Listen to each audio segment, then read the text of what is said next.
সুপ্রিয় শিক্ষার্থী মন্ডলী, আসসালামু আলাইকুম। আশা করি সবাই ভালো আছেন এবং সুস্থ আছেন। আপনাদের তথ্য ক্লাসে দেয় আন্তরিক অভিনন্দন। আজকে আমরা তথ্য ক্লাসে আলোচনা করব মিনিয়েচার শিল্পকর্ম এবং মিনিয়েচার চিত্রকলাটা আসলে কি জিনিস, এই বিষয়ে আমরা আলোচনা করব। এবং এই শিক্ষা আপনাদের দেওয়ার পরে আপনারা অবশ্যই এখান থেকে 18তম নিবন্ধনের ভাইবা উপযোগী কয়েকটি প্রশ্ন তৈরি করবেন। কয়েকটি মানে এই শীট থেকে আপনার কতগুলো প্রশ্ন তৈরি করতে পারেন সেটা আমি দেখবো। আপনারা গত দিনের ন্যায় আজকেও এই প্রশ্ন তৈরি করবেন। তাহলে আপনারাই এই প্রশ্ন যখন তৈরি করবেন তখন বিষয়টা পড়ছেন, বিষয়টা সম্পর্কে আপনার ধারণা চলে আসছে কি ধরনের প্রশ্ন এই শীট থেকে আসতে পারে বা থাকতে পারে। এইভাবে আপনাদের কাছ থেকে একবার আমি মূল মূল টপিকস গুলো যেখান থেকে ভাইভাতে প্রশ্ন আসতে পারে, এই টপিকস গুলো আমি আগে আপনাদের শেষ করাবো। শেষ করার পরে আমি একটা ফাইনাল আপনাদের শীট দেবো। ঠিক আছে? সেখানে এই প্রশ্ন উত্তর সহ একেবারে সিরিয়াল ভাবে থাকে। সুতরাং চিন্তার কোনো কারণ নাই। যেভাবে আগানো হচ্ছে ধারাবাহিকভাবে আপনারা এগিয়ে যান। আপনাদের আহ মূলত যে প্রাকৃতিক দৃশ্যের যে বিষয়টা, এটা কিন্তু আপনাদের ক্লাস 7-এর বইতে আছে। 7-এর বই থেকে আপনাদের প্রাকৃতিক দৃশ্যের বিষয়টা, অর্থাৎ আমরা 6 to 10 যে বিষয়গুলো থাকে, সাবজেক্টগুলো আছে ফাইন আর্টসের, এই বিষয়গুলো আগে শেষ করব, তারপরে আমরা বাড়তি কিছু শিখবো। কারণ আপনাদের যদি ভাই ভাই প্রশ্ন করা হয়, অধিকাংশ প্রশ্ন এখান থেকেই করা হবে এবং কিছু কিছু প্রশ্ন বাইরে থেকে করা হবে। সেগুলো আমরা এইগুলো শেষ করার পর পরে আপনাদের জানাবো। সবাইকে অসংখ্য ধন্যবাদ জ্ঞাপন করে আমরা সরাসরি ক্লাস পর্বে চলে যাচ্ছি। আমাদের ক্লাসের যে শীট আপনারা দেখতে পাচ্ছেন, অবশ্যই আমরা স্ক্রিন শেয়ারের মাধ্যমে আপনাদের আলোচনাটি সুন্দরভাবে উপস্থাপন করছি। আপনি একটু মনোযোগ সহকারে শুনবেন। আগে মিনিয়েচার সম্পর্কে একটু জেনে নিন। ভারতবর্ষে মুসলিম চিত্রকলার যে সকল নিদর্শন পাওয়া যায় তার সবই ছোট আকারের ছবি, যাকে বলা হয় ক্ষুদ্রাকার সূক্ষ্ম লেখা, যাকে ইংরেজিতে বলা হয় মিনিয়েচার। এসব ছবি দূরে বা উঁচুতে লটকিয়ে মানে আটকিয়ে বা ঝুলায়ে দেখার জন্য আঁকা হয়নি। এগুলো হাতে ধরে চোখের কাছে এনে অথবা কোলে পেতে খুঁটিয়ে খুঁটিয়ে ভালো করে নিরীক্ষণ করার উদ্দেশ্যে আঁকা হয়েছে। সুতরাং এগুলো প্রায় তুলির সূক্ষ্মতি সূক্ষ্ম কাজে পরিপূর্ণত হতো। মুদ্রাকায় ছবি আঁকার রীতি মূলত পারস্য থেকে এসেছে। মানে এই যে মিনিয়েচার যে শিল্পকর্ম বা মিনিয়েচার যে চিত্রকর্ম আঁকার যে রীতিটা, এটা মূলত পারস্য থেকে এসেছে। ভারতবর্ষে মুঘল আমলে অনেক বিখ্যাত মিনিয়েচার চিত্র অঙ্কিত হয়েছে। ঠিক আছে? আপনার কিন্তু এরকম প্রশ্ন কিন্তু আসলে আসলে মিনিয়েচার চিত্র করার যে রীতিটা, এটা সর্বপ্রথম কোথা থেকে মানে ভারতবর্ষে আসে, এটা কিন্তু আপনার প্রশ্ন থাকতে পারে। এরপরে আমরা আলোচনা করব যে মিনিয়েচার চিত্রকর্ম কাকে বলে বা মিনিয়েচার জিনিসটা আসলে কি। মিনিয়েচার হলো ক্ষুদ্র চিত্র বা অণুচিত্র। সহজ কথায় মিনিয়েচার হলো ক্ষুদ্র চিত্র বা অণুচিত্র। মিনিয়েচার শব্দটি এসেছে ল্যাটিন শব্দ মিনিয়াম থেকে, মানে সর্বনিম্ন একটা পর্যায় থেকে এটা আসছে। মিনিয়ামের অর্থ হলো লাল মেটে সিঁদুর। মিনিয়ামের অর্থ কি? লাল মেটে সিঁদুর। মধ্যযুগে ইউরোপের লাল মেটে সিঁদুর দিয়ে রাস্তার বা সীমারেখা দিয়ে পুস্তক বা পুঁথিচিত্র প্রচলন হয়েছিল। এভাবে হাতে লেখা পুস্তক বা পুঁথির অভ্যন্তরে স্বল্প পরিসরে ক্ষুদ্র আকৃতির চিত্র বা অনুকৃত অঙ্কন করা হতো, তাকে মিনিয়েচার পেইন্টিং বলা হয়। মিনিয়েচার চিত্রকলা, এই চিত্রকলা বা চিত্রকর্ম বা আপনার পেইন্টিং কাকে বলে, এইটাই লিখে দিলে হয়ে যাবে যে প্রাচীনকালে বা আপনার মুঘল আমলে, এখানে এটাই লিখবেন যে মুঘল আমলে হাতে লেখা পুস্তক বা পুঁথির অভ্যন্তরে স্বল্প পরিসরে ক্ষুদ্র আকৃতির চিত্র বা অনুকৃত অঙ্কন করা হলো, তাকে মিনিয়েচার চিত্রকলা বলে। মুঘল আমলে হাতে লেখা পুস্তক বা পুঁথির অভ্যন্তরে স্বল্প পরিসরে যে ক্ষুদ্র আকৃতি চিত্র বা অনুকৃতি অঙ্কন করা হতো, তাকে মিনিয়েচার চিত্রকলা বলে। আমি আরো সহজ করে দিলাম মিনিয়েচার চিত্রকলাটা আসলে কি জিনিস। একে আমরা 3টা পর্যায়ে বিভক্ত করতে পারি। কয়টা পর্যায়ে? 3টা পর্যায়ে। একটি হলো প্রাথমিক যুগ, যেটাকে আমরা বলছি ইন্দো পারস্য পর্যায়। আর একটা ছিল স্বর্ণযুগ, যে সময় এর বিস্তার সর্বোচ্চ পর্যায়ে উঠেছিল, আর একটা অধঃপতন ছিল। অধঃপতন মানে কি, এর মানে এই যে মিনিয়েচার যে শিল্পকলার যে একটা প্রভাব, সেটা আস্তে আস্তে কমে যেতে থাকে, মানে এটা হারিয়ে যেতে চায়। আস্তে আস্তে হারিয়ে যখন যেতে থাকে, তখন এটাকে বলা হচ্ছে পতনোত্তর। এর সময়কালও এখানে লেখা আছে। আপনারা সময়কালটা অত মনে না রাখলে হবে, কিন্তু মিনিয়েচারের তিনটা যুগ, মুঘল চিত্রকলার ইতিহাসকে, এই মিনিয়েচার চিত্রকলার ইতিহাসকে তিনটা পর্যায়ে ভাগ করা হয়েছে। একটা ইন্দো পারস্য, আর একটা স্বর্ণযুগ, আর একটা হলো অর্ধপতনের যুগ। এবার মুঘল চিত্রকলার সূত্রপাত কিভাবে হয়, কেন মুঘলরা এই আপনার চিত্রকলা তৈরি করা শুরু করে, উদ্দেশ্য কি, বা কোন কোন বিষয়কে তারা অঙ্কন করতো, কাদের নিয়ে তারা অঙ্কন করতো, সেই বিষয় সম্পর্কে আলোচনা করব। মুঘল বংশের প্রতিষ্ঠাতা জহিরুদ্দিন মোহাম্মদ বাবরের সময়কাল থেকে শুরু হলেও তিনি মুঘল চিত্রকলার উন্মেষ তেমন কোনো গুরুত্বপূর্ণ ভূমিকা রাখতে পারেন, অর্থাৎ ওই আপনার জহিরুদ্দিন মোহাম্মদ বাবরের আমলে শুরু হয়েছিল, কিন্তু তিনি এই বিষয়ে খুব একটা বেশি ভূমিকা পালন করেননি, বা এটার উন্নতির পিছনে তিনি তেমন অবদান রাখেননি। পরবর্তী সম্রাট হুমায়ুনের আমলে দাস্তানি আমির হামজা চিত্রাঙ্কন শুরু হলেও শেষ হয় সম্রাট আকবরের আমলে। মুঘল চিত্রকলার বিকাশে আকবর গুরুত্বপূর্ণ অবদান রাখে। তাও ঐকান্তিক প্রচেষ্টা, ঠিক আছে, তা না হয়ে তার ঐকান্তিক প্রচেষ্টা একনিষ্ঠ পৃষ্ঠপোষকতায়, এখানে দেখা যাচ্ছে বানানটা হলো পৃষ্ঠপোষকতায় হবে, পৃষ্ঠপোষকতা হবে এখানে, একনিষ্ঠ পৃষ্ঠপোষকতায় এই চিত্রকলার উদ্ভব হয়। এখানে মূলক, মূলকটা হবে কি, মূলত আমি এটা আপনার কারেকশন করে শিখ দেবো, সমস্যা নেই, কিন্তু এখন আপনাদের জানার জন্য এই শিটটা দিচ্ছি কারেকশন করে। সিরিয়াল অনুযায়ী আমি লিখিত পরীক্ষার আগে আপনাদের প্রশ্ন সব ছোট ছোট করে, মানে 10 মার্কের জন্য যে প্রশ্নটা হওয়া উচিত সেরকম করে সুন্দর করে আপনাদের সাজিয়ে গুছিয়ে দেওয়া হবে। কিন্তু এখন কেউ প্রিন্ট করবেন না, এখন কেউ একটাও শীট প্রিন্ট করার প্রয়োজন নাই। জাস্ট শুধু রিডিং পড়ে রাখবেন যদি সময় পান, আর না হলে ক্লাসটা দেখলেই, ক্লাসটা একটু একবার দুবার শুনলেই হবে। কিন্তু যারা 18তম শিক্ষক নিবন্ধনের ভাইবা পরীক্ষায় অংশগ্রহণ করবেন, আপনারা কিন্তু এখান থেকে প্রশ্ন তৈরি করবেন যে মিনিয়েচার শিল্পকর্ম বা চিত্রকর্ম কার আমলে প্রতিষ্ঠিত হয়েছিল, বা কার আমলে বিস্তার লাভ করেছিল। সম্রাট আকবরের আমলে। তার ঐকান্তিক প্রচেষ্টা একনিষ্ঠ পৃষ্ঠপোষকতায় মূলত চিত্রকলার উদ্ভব হয়।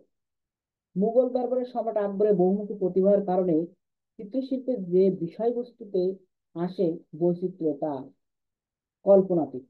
ঐতিহাসিক উপাখ্যান থেকে শুরু করে নানা রোমাঞ্চকর কাহিনী, রামায়ণ, মহাভারত, তারপরে আপনার মুঘল সম্রাটের গুরুত্বপূর্ণ ঘটনা, পশু পাখি, জীবজন্তু, প্রতিকৃতি বিভিন্ন মিনিয়েচার রূপে স্থান পায়।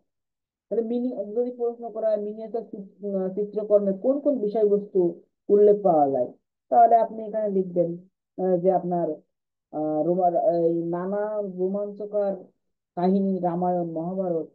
এখানে রামায়ণ, মহাভারত, মুঘল সম্রাটের গুরুত্বপূর্ণ ঘটনা, পশু পাখি, জীবজন্তু ইত্যাদি, এটুকু লিখে দিলেই হবে। শিল্পানুরাগী জাহাঙ্গীরের রাজত্বকালে রাজকীয় পৃষ্ঠপোষকতায় মিনিয়েচারের কাজ শুরু হয়। পরবর্তীতে সম্রাট শাহজাহান স্থপত্য শিল্পে প্রতি অধিক মনোযোগী হওয়ার কারণে মুঘল চিত্রকলাকে অধঃপতন শুরু হয়। মানে মিনিয়েচার চিত্রকলাকে অধঃপতনের দিকে নিয়ে যায় তাহলে কে, সম্রাট শাহজাহান। কারণ এই মিনিয়েচার চিত্রকলার পরিবর্তে সে কি করে, আপনার স্থাপত্য শিল্পের প্রতি গুরুত্ব দেয় বেশি।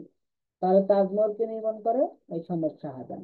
এই শাহজাহান কিন্তু তাহলে তাজমহল কিন্তু একটা স্থাপত্য শিল্প। ঠিক আছে, আপনারা এটা মনে রাখবেন, যেগুলো আপনি রং তুলি পেন্সিলের মধ্যে অঙ্কন করছেন এটা চিত্রকর্ম। আর যদি আপনি মাটি, কাঠ, পাথর, কংক্রিট, তারপরে আপনার আরো যে বিভিন্ন যে বিষয় আছে, এসব বিষয় দিয়ে যদি কোনো মূর্তি বা কোনো আকৃতি প্রদান করেন, পশু পাখি এরকম আকৃতি প্রদান করেন মানুষ, তাহলে সেটা ভাস্কর্য হবে। ঠিক আছে, আর ধর্মীয় কাজে যখন ব্যবহার করবেন সেটা মূর্তি হবে। আর যখন আপনি কোনো ভবন তৈরি করবেন স্মৃতি রক্ষার্থে, কোনো বিশেষ আপনার অট্টালিকা, বা আপনার কোনো স্থাপত্য শৈলী, যেটা আমরা বলছি যে নির্দিষ্ট একটা উদ্দেশ্যকে সামনে রেখে কোনো ভবন বা আপনার টাওয়ার যেটা বলে, বা উচ্চ কোনো স্তম্ভ, এগুলো সব স্থাপত্যশৈলীর অংশ হবে। তারপরে যে আপনার বিশাল যে কূপ খনন করছেন, এই যে একটা উদ্দেশ্য থাকবে, নির্দিষ্ট একটা উদ্দেশ্য থাকবে। সম্রাট শাহজাহান কি করলো, তার এই যে স্থাপত্যশৈলীর প্রতি অধিক নজর দিল, যার কারণে আস্তে আস্তে আপনার এই চিত্রকলা বা এই মিনিয়েচার চিত্রকলার অধঃপতন ঘটে। কারণ তখন এই শিল্পীরা কি করে, স্থাপত্য শিল্পের দিকে বেশি নজর দেয়, মিনিয়েচার চিত্রকলা থেকে তারা স্থাপত্যের দিকে চলে যায়, যার কারণে এটা আস্তে আস্তে অধঃপতনের দিকে চলে যায়। এই সময় ইউরোপীয় প্রভাব প্রবেশের ফলে মুসলিম মিনিয়েচার চিত্র ধীরে ধীরে বাধাপ্রাপ্ত হয়ে থাকে। এই মিনিয়েচার প্রাণ শক্তি আস্তে আস্তে নিঃশেষ হয়ে যেতে থাকে। ধর্মান্ধ আওরঙ্গজেবের অবহেলার মুঘল চিত্রকলা বিলুপ্তির পথ রচিত হয়। তাহলে এই ধর্মান্ধ আওরঙ্গজেবের কারণেই, তার অবহেলা, এই বিষয়ে অজ্ঞতার কারণে এই মুঘল চিত্রকলার বিলুপ্ত হয়। এই মিনিয়েচার চিত্রকলা কিছু উল্লেখযোগ্য বৈশিষ্ট্য আছে। মিনিয়েচার চিত্রে বহুল পার্সপেক্টিভের ব্যবহার হতো, মানে এখানে পার্সপেক্টিভ অনেক সুন্দর নিখুঁত ভাবে ব্যবহার করা হতো।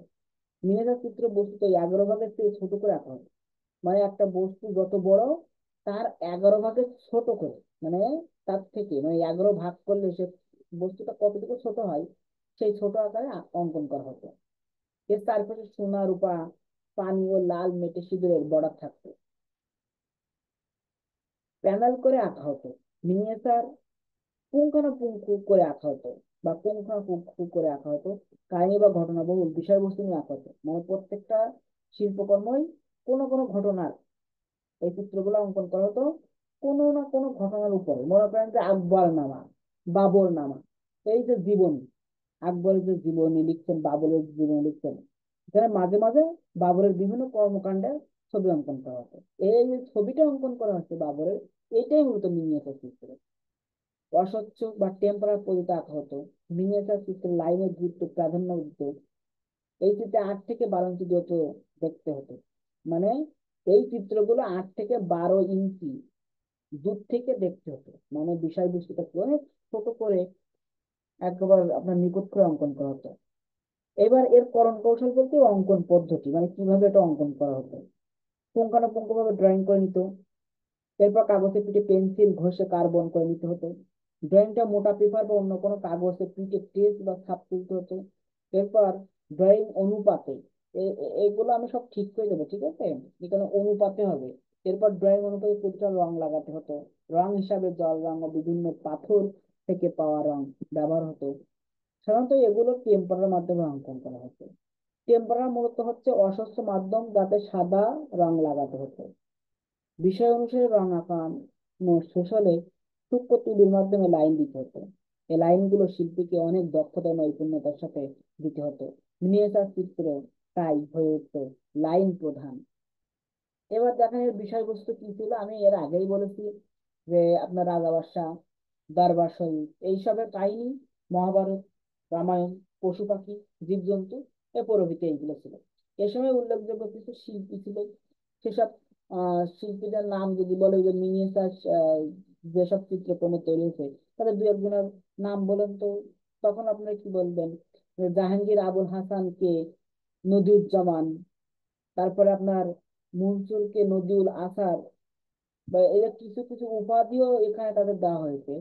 আমি এখানে আপনার সহজ ভাষায় বলি, আপনারা বলবেন যে মীর সৈয়দ আলী, খাজা আব্দুস সামাদ, ঠিক আছে, এই দুইজনের নাম বললেই হবে, মীর সৈয়দ আলী এবং খাজা আব্দুস সামাদ। আরো নিচে অনেকের নাম দেওয়া আছে, আপনারা এখান থেকে নিতে পারেন, আবুল হাসান, তখন আরো আছে অনেকে।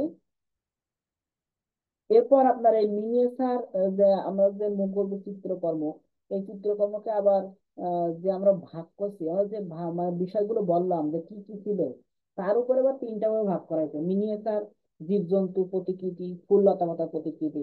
যখন মুসলিমরা শাসন ব্যবস্থায় আসে, তখন আর জীবজন্তু প্রতিকৃতি কমাই দিয়ে তারা ফুল লতা পাতা, প্রাকৃতিক চিত্র অঙ্কনটা বেশি করে, গুরুত্ব দেয়।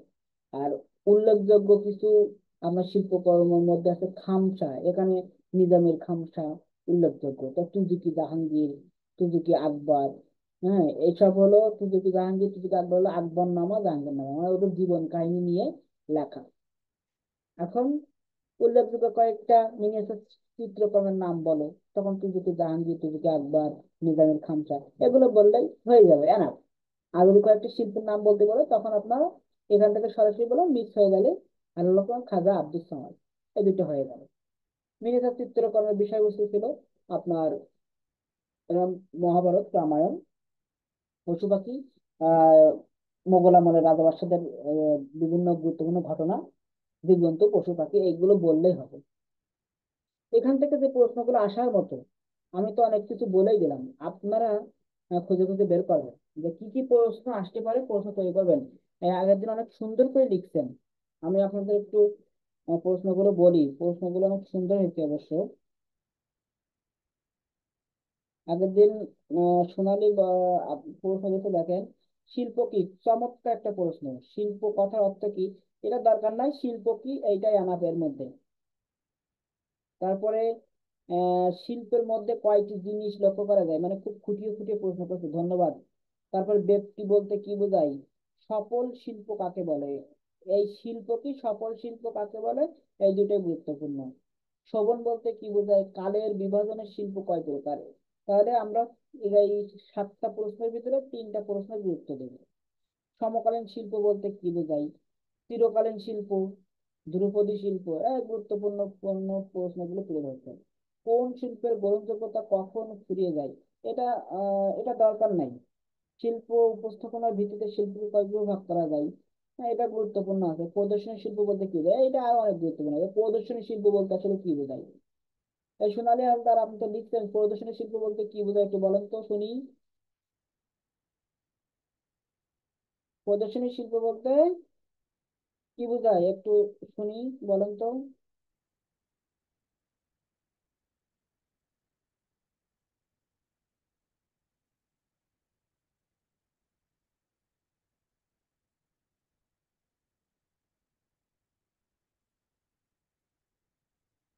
সোনালী হালদার আমার কথা শুনতে পাচ্ছেন? স্যার আমি না তো। তাহলে ওটা কে লিখছে? স্যার আমার নামে মনে হয় আরেকজন আছে। সোনালী বারোই? হ্যাঁ স্যার, এ মনে হয় হবে।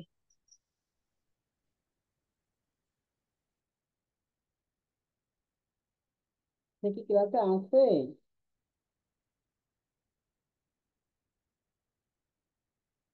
উনি কিন্তু অনেক সুন্দর লিখছে। হয় সোনালী বারোই? তা আপনি বলতে পারবেন না সোনালী হালদার, আপনি বলতে পারবেন? ও আপনি তো নতুন, নতুন বাজে আপনি তো পুরাতন কে আছে, মুন্নি? স্যার পারবো। বলেন বলেন, ভেরি গুড। প্রদর্শনী শিল্প বলতে যেসব শিল্প মানুষ দেখে বা শুনে, বলে এবং বিভিন্ন অঙ্গ প্রত্যঙ্গের মাধ্যমে সকলের সামনে তুলে ধরতে পারে সেটাই প্রদর্শনী শিল্প। এখানে কি শিল্পী কি সরাসরি অংশগ্রহণ করতে পারে? হ্যাঁ স্যার পারে। অবশ্যই পারে। Good, very good. তাহলে এই মনে করেন যে আপনি ভাইবা দিলেন, আপনি কিন্তু ভাইবা দিলেন, ঠিক আছে? আপনাদের আমি মনে করেন যে মডেল টেস্ট ভাইবা নিব, দেখো এরকম সুন্দর করে আপনাদের এরকম গোছাই বলতে হবে, একদম পরিপাটি অবস্থায়।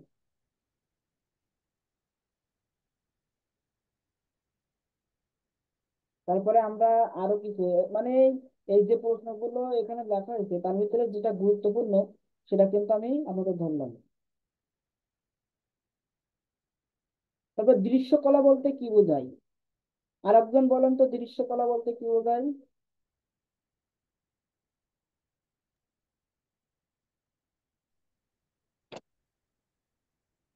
বা কারুশিল্প কাকে বলে এটা বলেন, কারুশিল্প বলতে আপনি কি বুঝেন বা কাকে বলে, এটা বলেন। স্যার আমি বলবো। বলেন, আপনি বলেন। না মুন্নি আর বলেন না, মুন্নি তো পারলেন। শাইলা বলেন, শাইলা, শাইলা বলেন।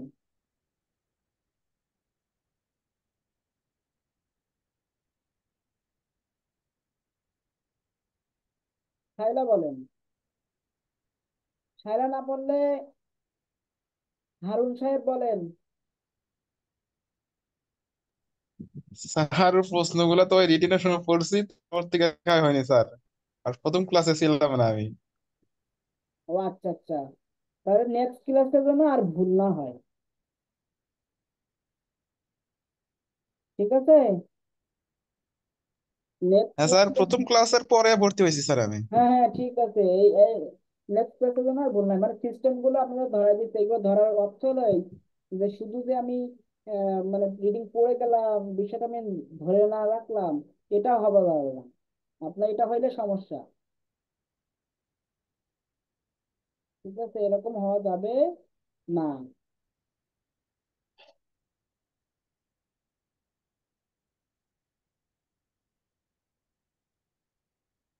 এটা অবশ্যই খেয়াল রাখতে হবে।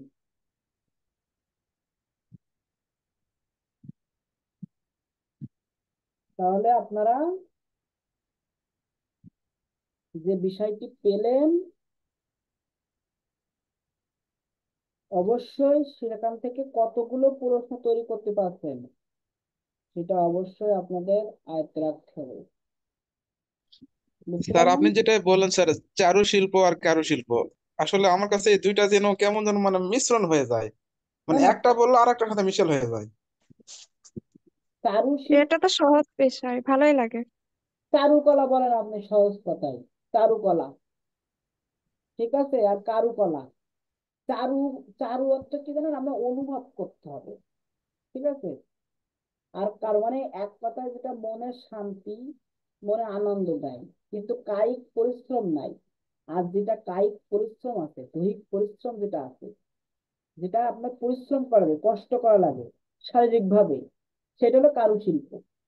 আর যেটা শারীরিক পরিশ্রম নাই, সেটা আপনার আপনার হলো আপনার চারুশিল্প। শারীরিক পরিশ্রম না থাকে সেটা চারুশিল্প বা চারুকলা।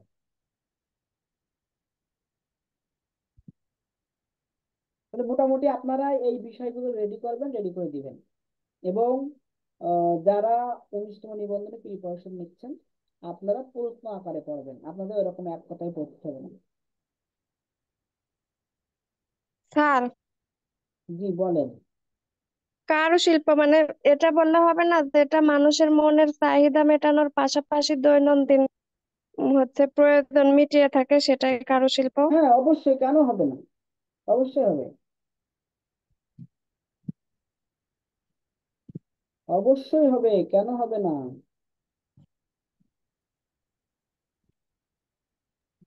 স্যার চারুশিল্পের সংজ্ঞাটা আবার বলেন তো স্যার। এটা শুধু আপনার মনের আনন্দ জোগায়, এটা কোনো চাহিদা মিটিয়ে থাকে না, এটা চারুশিল্প। আর কারুশিল্পটা মনের আনন্দের পাশাপাশি চাহিদাও মিটিয়ে থাকে, এটাই হচ্ছে কারুশিল্প। স্যার তাহলে কি এই যে নাটক, সিনেমা, গান বাজনা, সাহিত্য, এগুলো কি চারুশিল্পের মধ্যে পড়ে? হ্যাঁ, এটা কারুশিল্প।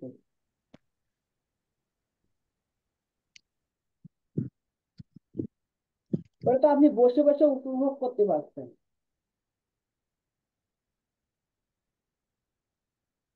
বসে থেকে উপভোগ করতে পারছেন।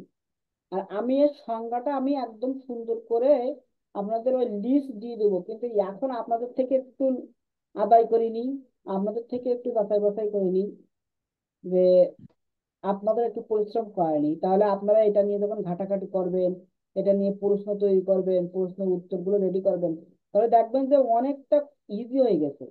আর যখন আমি দেবো, তখন আপনার কাছে ওইগুলো পানির মতন সহজ হবে, এবং মানে অনেক ভালো লাগবে, আনন্দ লাগবে।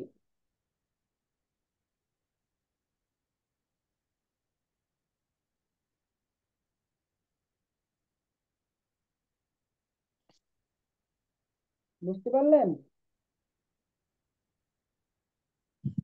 যদি বুঝতে পারেন,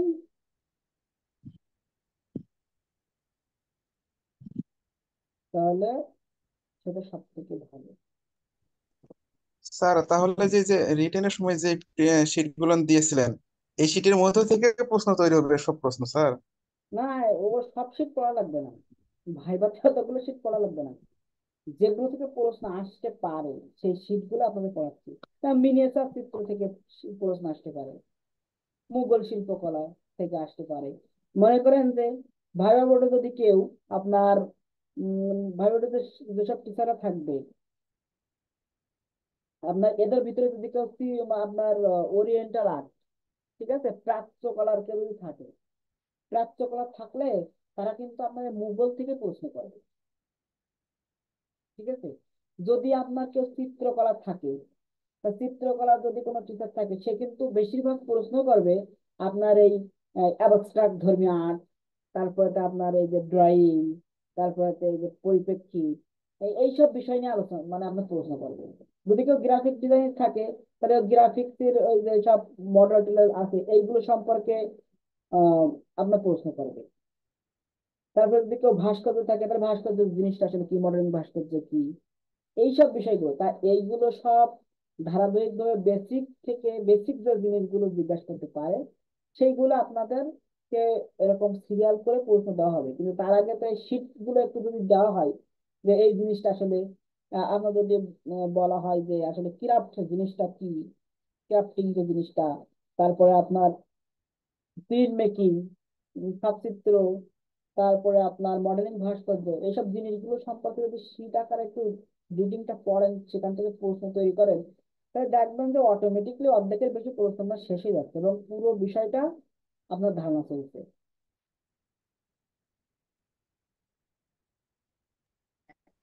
স্যার ওটা তো ভাইবার ক্ষেত্রে, কিন্তু আমাদের 19তমতে জাস্ট এই কোশ্চেনটা আসলে ফুল কোশ্চেনই তো লিখতে হবে ওটা। হ্যাঁ, আপনাদের জন্য এটা না, আমি তো আগেই বলছি, আপনাদের জন্য ফুল প্রশ্ন, আপনার প্রশ্ন তৈরি করতে হবে। জি স্যার, আর এই প্রশ্নটা লিখলে তো স্যার অনেক বড় হয়ে যায়, মানে এটা কি কত পেজের ভিতরে মানে লিখলে পরে হয় আড়াই স্ট্যান্ডার্ড পেজ, একটাই? আড়াই থেকে 3 পেজ।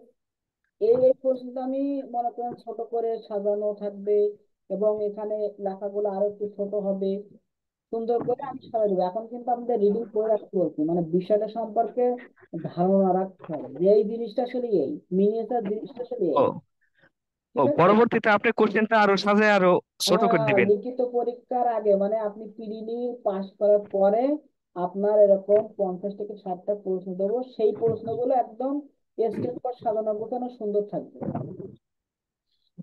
ঠিক আর আছে। এখন আপনি এই বিষয়গুলো সম্পর্কে ধারণা অর্জন করেন। আচ্ছা স্যার।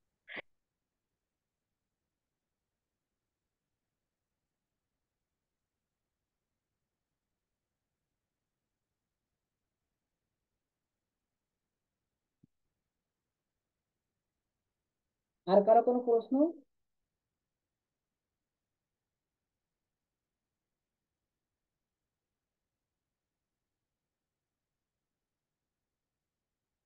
আর কোনো প্রশ্ন আছে?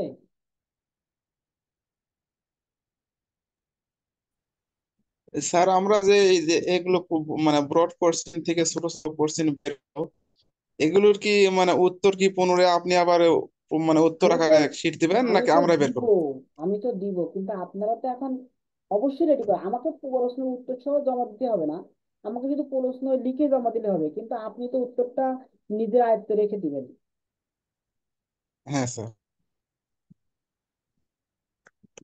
ঠিক আছে।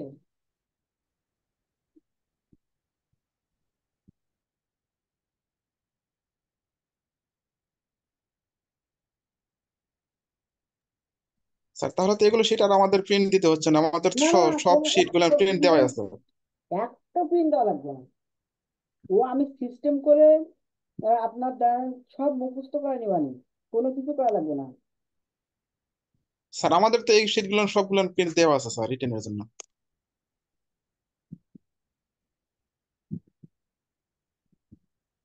থাকলে তো খুবই ভালো, কিন্তু সব শীট আপনাদের নাও থাকতে পারে।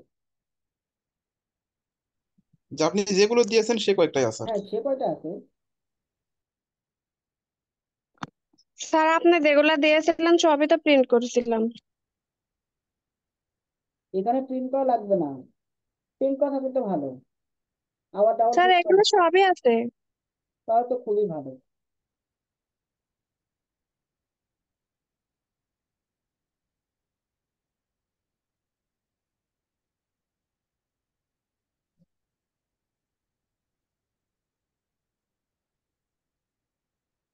আর কোনো প্রশ্ন?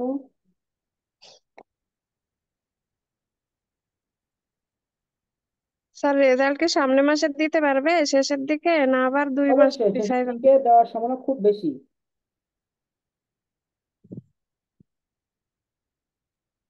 স্যার গত 2 দিন আগেই নাকি খাতা বন্টন কেবল শেষ হলো স্যার। কেমনে ওইটা দেয় সামনে মাস, আমার তো মাথায় ধরে না। ওইটা কোনো বিষয় না।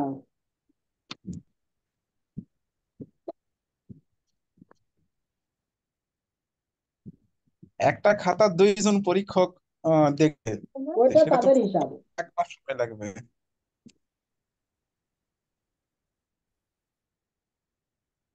স্যার রেজাল্ট দিতে দিতে হার্টের অসুখ হয়ে যাবে, যা ভাব, এত না না না টেনশন লাগে। স্যার এনটিআরসি এর কত কথার দাম নাই স্যার। এনটিআরসি খুব ঢিলা মার্কার প্রতিষ্ঠান। যতই হোক না কেন এখন খুব দ্রুত করবে। আমরা 19তম সার্কুলার দিতে হবে না, 19তম সার্কুলার তো মনে করেন যে ওই 18তম মতনই হবে। 18তম মতনই সব সিস্টেমে হবে, কোনো বিজ্ঞপ্তি হবে। স্যার আজকে নিউজ দেখলাম স্যার যে 19তম সার্কুলার ছাড়ছে না এই জন্য যে 19তম নিবন্ধন পরীক্ষা কোন নিয়মে হবে এখনো কোনো ক্লিয়ার সিদ্ধান্ত আসেনি। 18তম সেম হবে নাকি আবার নতুন নিয়ম কার্যকর হবে, এই সিদ্ধান্তহীনতায় ভোগার জন্য নতুন সার্কুলার আসতেছে না। না না, 19তম নিবন্ধন আপনার ওই ওই আইনি মার্কেট হতে অনেক সময় লেগে যাবে, ঠিক আছে? এই জন্য 19তম নিবন্ধন ওই আগের নিয়মেই হবে। সেটা ওরা সরাসরি বলছে, সেটা সরাসরি ওরা ঘোষণা দিয়েছে এবং বলছে যে আগের নিয়মেই হবে, ওই গণবিজ্ঞপ্তি হবে। ওরা 19তম থেকে চাইছিল, কিন্তু নতুন সরকার গঠন হওয়ার পরে এই আইনের যে বিভিন্ন জটিলতা, এটাই। আর যদি ওরা যদি পারে তাহলে সমস্যা কি? কোনো সমস্যা নাই। তারা যদি পারে কোনো সমস্যা নেই তো। এখন ওই যে দিতে পারবে কি পারবে না আমার ওসব দেখার দরকার নেই, আমার দরকার হলো চাকরি। ঠিক আছে? রেজাল্ট কবে দিবে না দিবে, কি করবে না জি করবে স্যার। সেটা ওদের বিষয়, ওরা খুব দ্রুত দিবে, কেউ বসে নেই। ঠিক আছে? ওদের এখন কিন্তু হাতে একটাই কাজ, সেটা হলো 18তম নিবন্ধনের রেজাল্ট, ভাইবা, আর আপনার সুপারিশ, এইটাই গণবিজ্ঞপ্তি। আর এরপরে 19তম সার্কুলার, এর মধ্যেই 19তম সার্কুলার, এই ছাড়া আর কোনো কাজ নেই হাতে। ওদের সব থেকে বড় এখন কাজ এইটাই, আর কোনো কাজ নাই কিন্তু। আগে যেমন অনেকগুলো বেঁধে ছিল, সেই কাজ কিন্তু ওরা কমপ্লিট করে ফেলছে। স্যার 60,000 সনদ নাকি আবার বাতিল হলো, ওইগুলা নাকি ছাঁটাই করবে, ওইগুলা তো সেটা ঝামেলা অবশ্যই আছে। করবে, আপনি ভুয়া হলে তো আপনাকে অবশ্যই ছাঁটাই করবে। যারা মনে করেন যে ওই রেজাল্টের আগেই, মনে করেন যে সার্টিফিকেট পাওয়ার আগেই, রেজাল্ট পাওয়ার আগে আবেদন করছে, রেজাল্ট প্রকাশিত হওয়ার আগেই তারা সব চাকরি করছে, এগুলো আপনার ভুয়া হবে না? অবশ্যই ভুয়া হতে হবে। স্যার তার মধ্যে আর একটা সমস্যা একটু মানে চাপে পড়বো স্যার এনটিআরসি, সেটা হলো যে দেখলাম এনটিআরসি শিক্ষকদের বদলি কার্যক্রম শুরু করবো অচিরেই। হ্যাঁ। এই বদলি কার্যক্রম শুরু করলে তো আমাদের ষষ্ঠ গণবিজ্ঞপ্তি অনেক লেটে যাবে স্যার। না না, লেটে দেবে না, যত শূন্য পদ খালি হবে তত আপনাদের লাভ।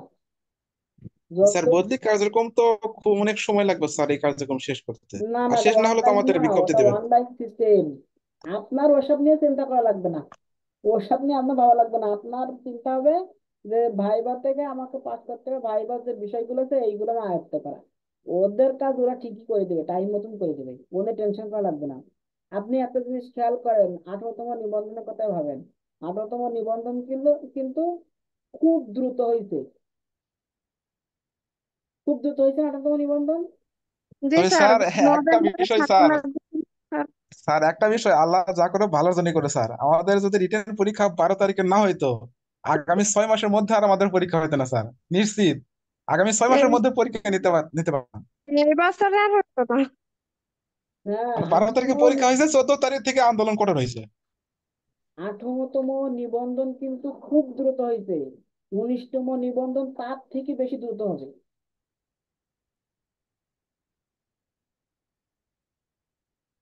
19তম নিবন্ধনে আরো সময় কম পাবে, কারণ ওই গোলযোগ, ভোটাভুটি, বিভিন্ন বিষয় শুরু হওয়ার আগেই মনে করেন যে 19তম নিবন্ধন শেষ হয়ে যাবে। মানে এক কথায় সহজ বাংলা যেটা, শূন্য পদ যতক্ষণ খালি থাকবে ওরা দ্রুত নিয়োগ দিয়ে দেবে, যত দ্রুত পারে তত নিয়োগ দিবে, নিয়োগ দিয়ে শূন্য পদ ভরাট করবে, ভরাট করার পরে তারপর ইচ্ছা খুশি মতন 1 বছর 1.5 বছরে একটা একটা করে দিবে, এরকম করে। কথা বুঝতে পারছেন? আর আপনাদের জন্য তো গুড নিউজ, সরকারি চাকরির বয়স 35 হওয়ার সম্ভাবনা 90% কার্যকর হয়ে গেছে। আরো 35 স্যার দেবে না স্যার, বয়স 32 দেওয়ার মতো সম্ভাবনা আছে। স্যার 35 যদি করে তাহলে কি নিবন্ধনধারীরা 40 পাবে না না 35-ই না না, থাকবে? সে নিয়ে কোনো কথা আসলে এই বিষয়টা এখন আমি শুনিনি এবং আনতে চাই না যে আপনার 40 করবে কিনা, কিন্তু 40 না করার সম্ভাবনা বেশি, ওই গড় পথটাই 35ই রাখবে।